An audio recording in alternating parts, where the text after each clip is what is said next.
Adakah doa yang dapat ditujukan kepada seseorang untuk dia membayar hutangnya pada kita?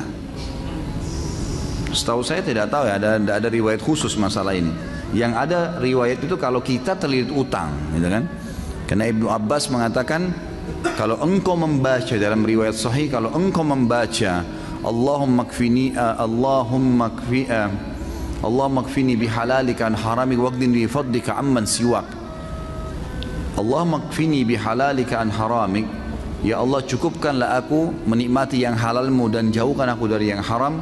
Waqdini bifadlika amman siwak, dan lepaskan saya dari ketergantungan kepada selainmu, maka akan dibayarkan utangmu oleh Allah walaupun memenuhi langit, kata Ibnu Abbas radhiyallahu anhu.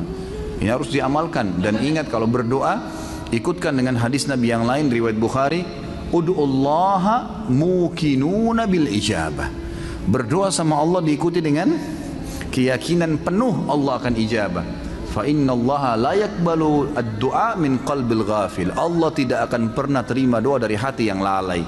Doa ya Allah diterima enggak ya? Ragu. Atau sambil berdoa sambil ingat makanan, ingat pasangan, ingat ini, enggak bisa. Harus dengan yakin, gitu kan?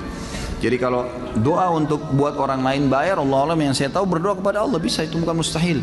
Pernah terjadi dalam sebuah riwayat yang sahih, Umar bin Khattab pada saat mengirim pasukan di perang Qadisiyah, menembus ya benteng-benteng Persia.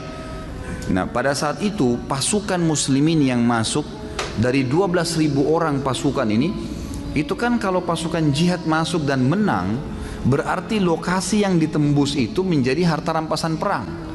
Jadi miliknya mereka, miliknya mujahid. Jumlah mereka kecil, wilayah Persia besar, gitu kan? Ini kalau dibagi ini luar biasa gitu. Maka waktu itu mereka sudah mau bagi, tapi sebelumnya minta saran Umar bin Khattab. Umar berpikir, untuk apa mujahid ini nggak butuh sebanyak ini. Maka Umar bin Khattab juga berpikir mereka mu'allaf, baru masuk Islam, baru mengenal Islam, lebih baik ganimah ini harta rampasan perang dibagi aja, tetap pemiliknya tapi dikasih setengah kepada para mujahid. Waktu itu Bilal radhiyallahu anhu, sahabat Nabi yang lain, menolak. Waktu Umar bin Khattab kasih keputusan, kata Bilal, ya Amir Mu'minin, jelas hukum agama kita, gitu kan? Ini dibagi untuk mujahidin. Maka Umar bin Khattab mengatakan, wahai Bilal, pikirkanlah, kalau kau mendapatkan sekian bagian dari Persia, kau mau apain tuh harta? Banyak sekali, gitu kan? Dan mereka itu orang-orang yang baru masuk Islam. Lebih baik kamu berbagi dengan dia sambil kamu ajarkan Islam. Ini pendapat Umar. Tapi Bilal tetap ngotot, nggak mau. Kata Umar, saya pun meminta tolong kepada Allah agar melunakkan hati Bilal melalui doa malam saya. Maka Umar bin Khattab sujud berdoa kepada Allah di salat malam, ya Allah lunakkanlah hati Bilal, ya Allah lunakkan, terus begitu. Kata Umar radhiyallahu anhu, pas tiba habis sholat subuh, Bilal datang kepada saya mengatakan, saya ridho kepada hukummu hai Amir Mu'minin, gitu kan? Jadi bukan mustahil berdoa, doakan ya Allah lunakkan hatinya supaya dia bisa membayar utangnya, gitu kan? Sambil tentu kita muhasabah teman-teman sekalian. Jadi kadang-kadang kita juga ini terlalu banyak terlalu pintar menyalahkan orang, tidak bermuhasabah. Apa yang terjadi, sesuatu yang terjadi pada kita, yang paling pertama hisab diri kita dulu. Ada masalah apa saya ini? Jangan sampai orang ini gunjing karena saya pernah gunjing orang. Jangan sampai utang ini mungkin saya pernah utang sama orang, saya nggak bayar. Jadi kita muhasabah dulu. Kalau kita sudah tidak temukan variabel kesalahan kita, nah baru gitu. Baru kita mungkin ini cobaan murni, bukan karena kesalahan saya. Tapi kalau kita memang dasarnya ada kesalahan dulu, mintalah kepada Allah mudah-mudahan jadi pengampunan dosa gitu.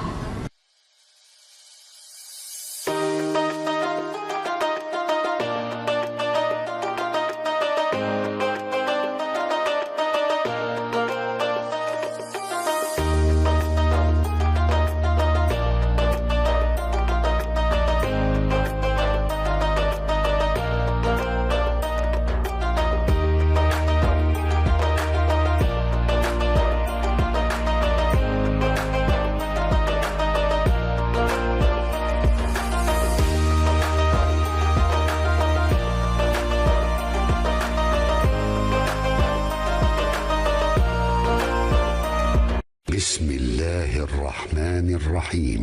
ومن يتق الله يجعل له مخرجا ويرزقه من حيث لا يحتسب ومن يتوكل على الله فهو حسبه إن الله بالغ أمره قد جعل الله لكل شيء قدرا.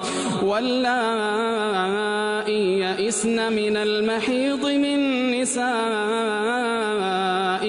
إن ارتبتم فعدتهن